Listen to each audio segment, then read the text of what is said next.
कल्याणी नगर अपघात प्रकरणातील अल्पवयीन बाळाला तपासणीसाठी ससून रुग्णालयात नेण्यात येत होतं।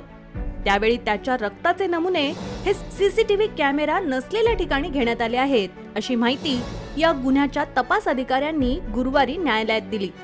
रक्ताचे नमुने घेतलेल्या ठिकाणाचा पंचनामा देखील करण्यात आल्याचं त्यांनी न्यायालयात सांगितलं। ज्या ठिकाणी बाळाच्या रक्ताचे नमुने घेण्यात आलेले आहे त्या परिसरातील सीसीटीव्ही मध्ये डॉक्टर श्रीहरी हळणोर आणि गट कांबळे यांच्यासह काही साक्षीदार दिसून आले आहेत। डॉक्टर तावरे, डॉक्टर हळणोर आणि घाटकांबळे यांच्यामध्ये रक्ताचे नमुने घेण्याच्या वेळी विविध माध्यमांतून संवाद झालेला आहे, तर सीडीआर देखील जप्त करण्यात आल्याची माहिती पोलिसांनी न्यायालयात दिली।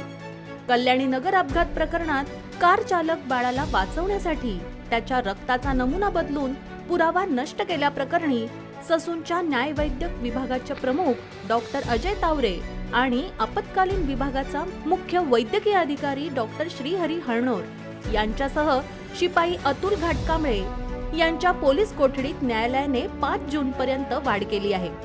या गुन्ह्यात कमलवाढ देखील करण्यात आली आहे।